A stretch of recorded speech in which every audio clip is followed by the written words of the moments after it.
Hello everyone, good afternoon, good evening, depending where you're hearing me. Omo, things dey happen for Nigeria. Can't be like say Tinubu wan run Nigeria the way we take run Lagos.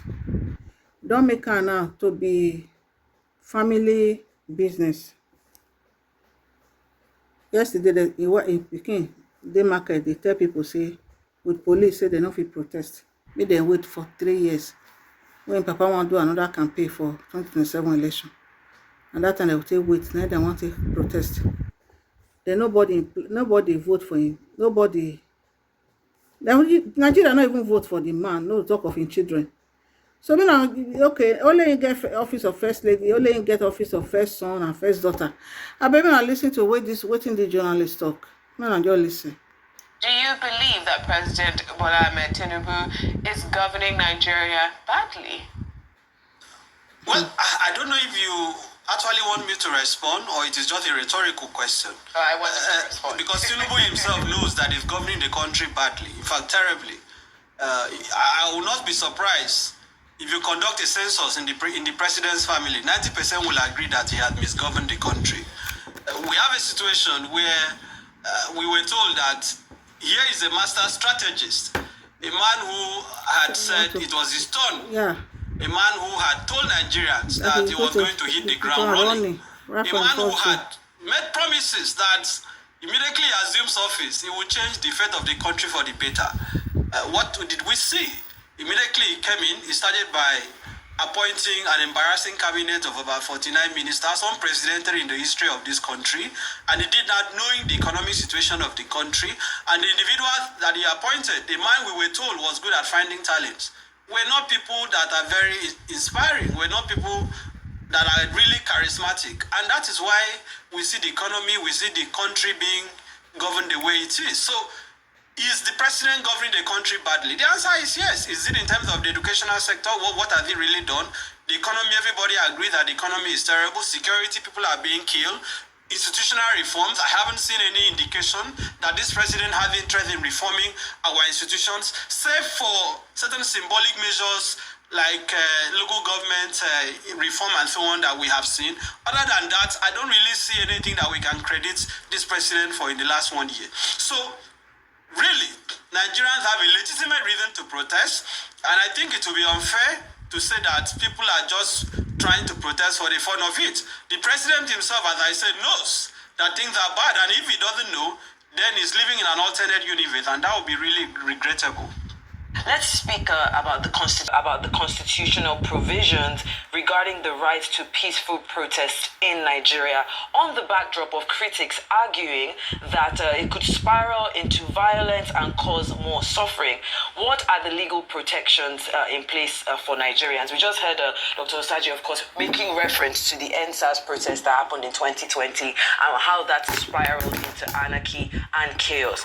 Do you trust that the law enforcement agencies in being able to maintain public order while respecting the rights of Nigerian citizens to protest? I think I should even say that I'm surprised that this one has said that 6 billion is being budgeted to manage the protest. It shows that the government, this country has money, really. Is this, are some people seeing this as an OMB? What are they budgeting 6 billion for? But regarding your question, the Constitution is very clear, Section 39, that Nigerians have the right to freedom of expression. Section 40 guarantees the constitutional right to association and peaceful assembly. This right is not absolute, because under Section 45, there are derogations to this right. For example, for the protection of public order, peace and safety and so on, the right to assemble may be curtailed where there is violence or riot. My concern is that the government is the one that is fueling the perception that this protest is going to be violent. I'm very active on social media. I haven't seen any indication that any person or group of persons are planning to unleash anarchy in the country. Exactly. And let us even ask the question, how come that it is only when people are protesting against government or people want to carry out rallies against government that people will suddenly create this imaginary intelligence report that hoodlums, miscreants are going to unleash violence? We saw Asari Dokubo leading protests in support of Tinubu during the tribunal. Asari Dokubo, The SSS did not gather any intelligence that hoodlums will hijack it. As a matter of fact, I have also seen groups planning to hold counter rallies and protests in support of the government. The police have not said anything about it. Okay. So this impression that some people are planning to burn the country is just fiction. They keep making reference to NSAS, and I choose to characterize it as fraudulent historians. It is fraudulent history to say that the NSAS protest was a violent and anarchy. The truth of the matter is that the crisis we saw, the violence we saw during the NSAS, took place after Nigerians were killed. That was what triggered the violence. Even Kenya that they are talking about, until the police opened fire on protesters at the parliament in Kenya, the protest was entirely peaceful. So the question is, are they planning to unleash mayhem on the country? Are they planning to kill Nigerians to instigate violence? That should not be the approach. If the government is serious, they should understand that people have the right to protest and stop giving us fake intelligence. The ID says he wants the name of the protesters, he wants to know the routes, he wants to know the founders. The SSS on the other hand says, no, we know those who are sponsoring it. So which one should we go for? This clearly shows that they are not serious. You cannot in one breath say, you know that foreign mercenaries are the one planning the protest, you have uncovered those behind it.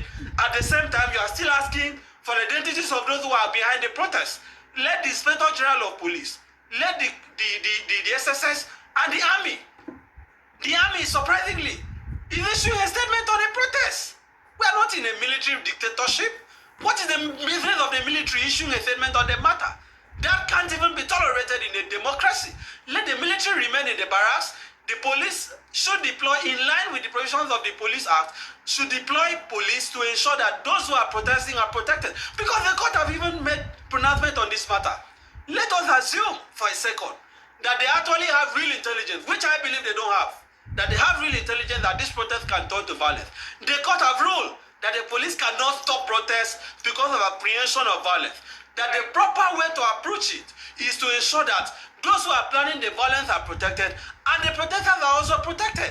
So let them stop creating this apprehension, this nightmare that the country is going to burn. Nobody is planning to burn the country. People are tired, people are hungry, people are desperate for solutions. The government is not providing solutions. And why does the president have to wait till the 1st of August? He can start this moment. To effect the changes that people are asking for. Reduce the number of ministers, right? Cut the cost of governance. Tell Nigerians you are not going to purchase a new presidential jet with 150 billion. Tell us you have abolished the office of the first lady and the office of the first daughter and the first son, because we now have office of first lady, office of first son, office of first daughter. Can you imagine Folashade Tinubu making a statement yesterday threatening Nigerians not to protest, and you are telling people that you are running a democratic country? Begin to show us that you are serious. Send a bill to the National Assembly before the 1st of August. Make IREF a legal requirement in our election. These are things that people are asking for. Okay. You can do this thing before the 1st of August, but they are not doing that. Begin the fight against corruption. Yeah, you are not fighting corruption. You are telling people not to protest. You are not changing the country. You are telling people not to protest. Exactly. You are investing billions, about 22 billion, to build a new residence for the vice president. You are planning to build 5 billion to presidential yacht, and you are saying Nigeria should not protest. Even the Agbado that Tinubu promised Nigeria, people cannot buy anymore. You are talking about minimum wage of 70,000 that cannot buy a bag of rice. Nigerians have to protest. That cassava and Agbado that they promised us, he should provide it. Nigerians don't have what to eat. And you are telling people not to protest. Right. What is the alternative? All these fake bishops, fake student leaders that they are using to tell people not to protest, people are not listening to them. People are not going to listen to them.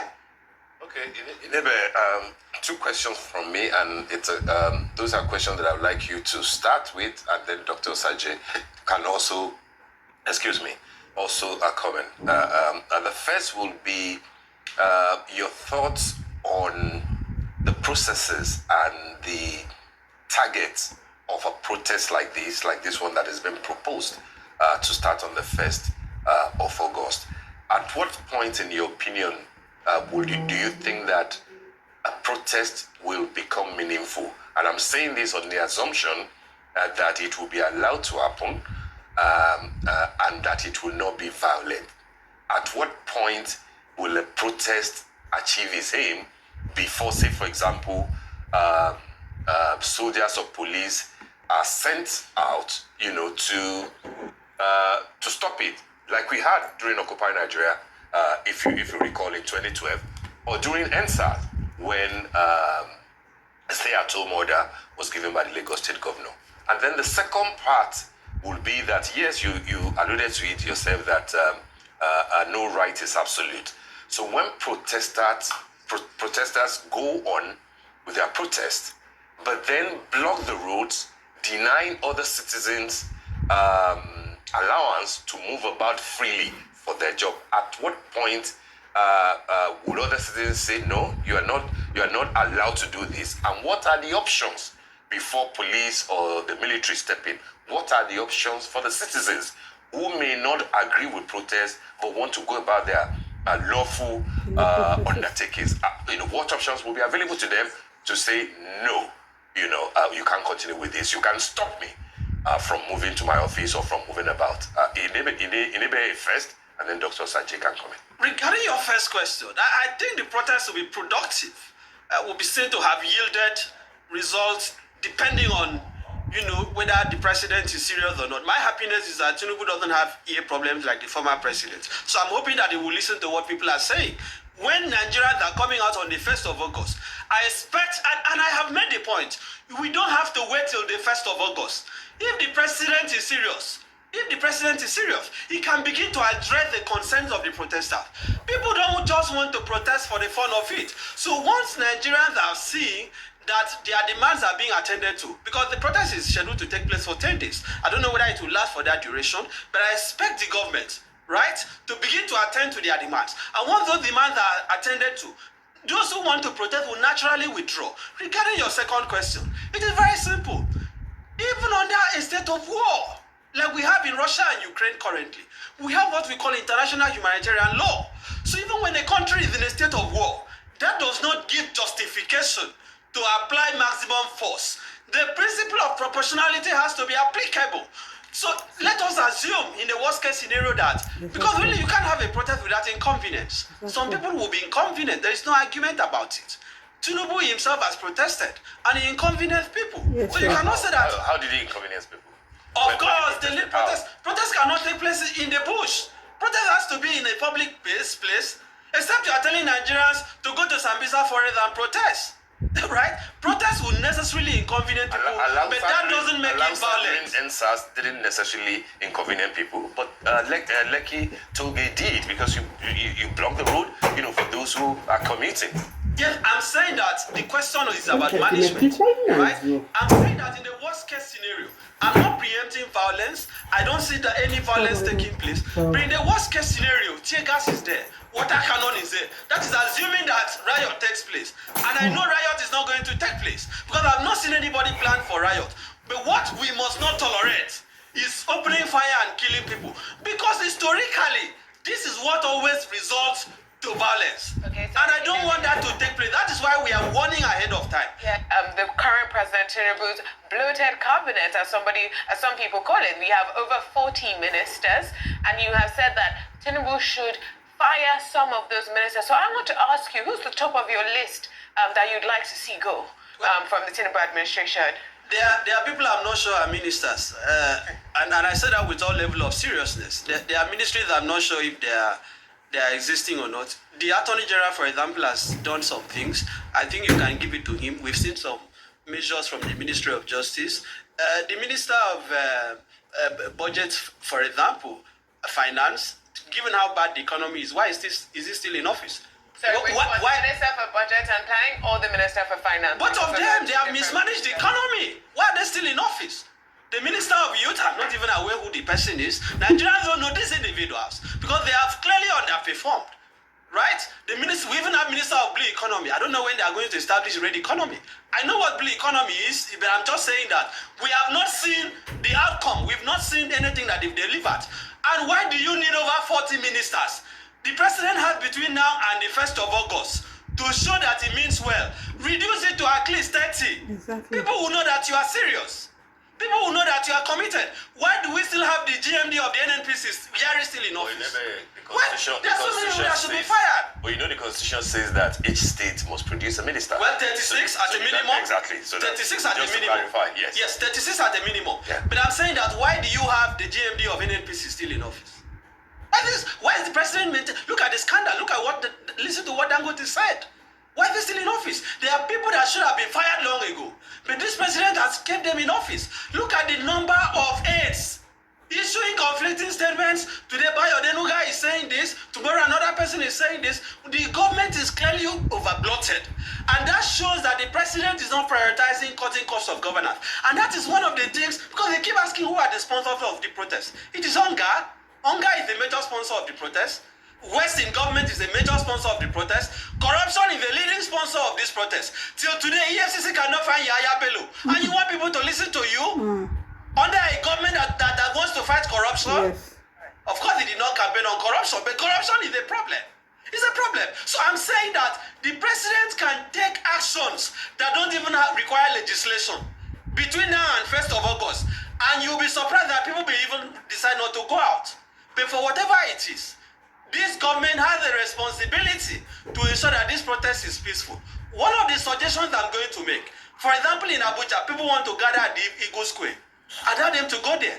It's not only when APC and PDP are having their rallies and campaigns and primaries and throwing dollar that Eagle Square should be open. It is a public facility. Allow people to gather there. Wike has no business because they keep asking who is sponsoring the protest. Wike is sponsoring the protest by coming out to say that people will not protest. You are instigating people to come out.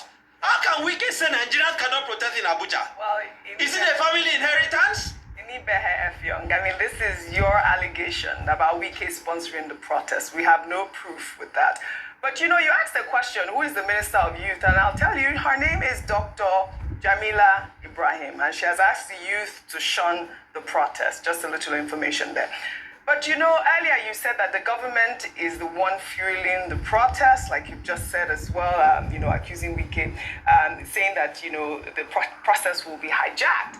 But the United Nations Department of Safety and Security have also expressed worries that the protests could be hijacked by groups with ulterior motives. But I would like for us in Ibehe Efio to talk about why the youths want to go out to protest. They say it is to end bad governance because governance has failed.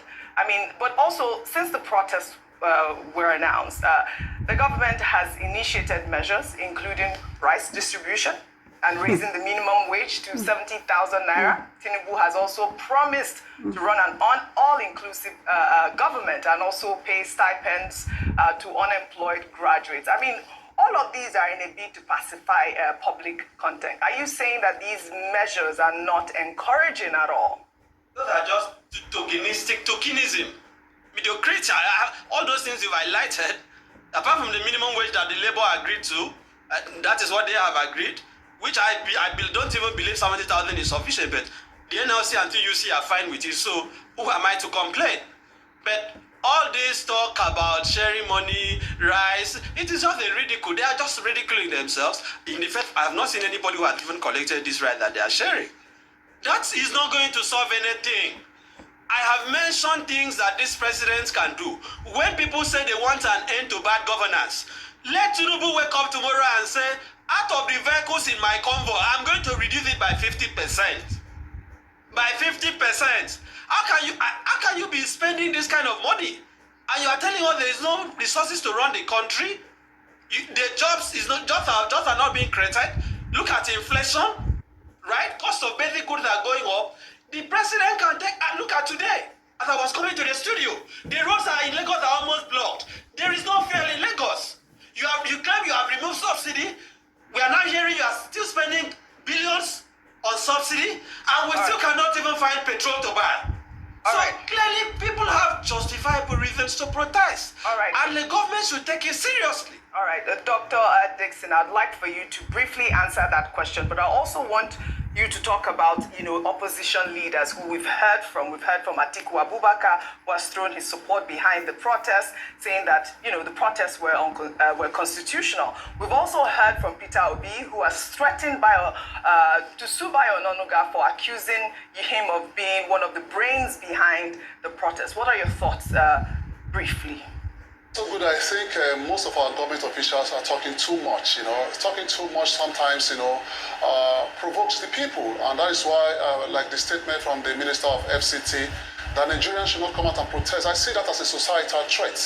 You don't dish out such statements as a lone person, thinking you have the power of autonomy to stop the people from their constitutional rights. Now, talking about the reason why Nigerians want to come up, Nigerians are coming out to protest, I think we've suffered from leadership brutality for so long. Nigerians have been brutalized for so long, and we need to stop the bleed. Nigeria has been bleeding for so long. From the east, west, and north, we are bleeding. We need to stop the bleed. What is the problem? Leadership-wise, I think the major problem we're suffering from this country, in exception of the multi-dimensional security threat bedeviling Nigeria, leadership brutality is one of the major threats we're facing in this country. Corruption, embezzlement.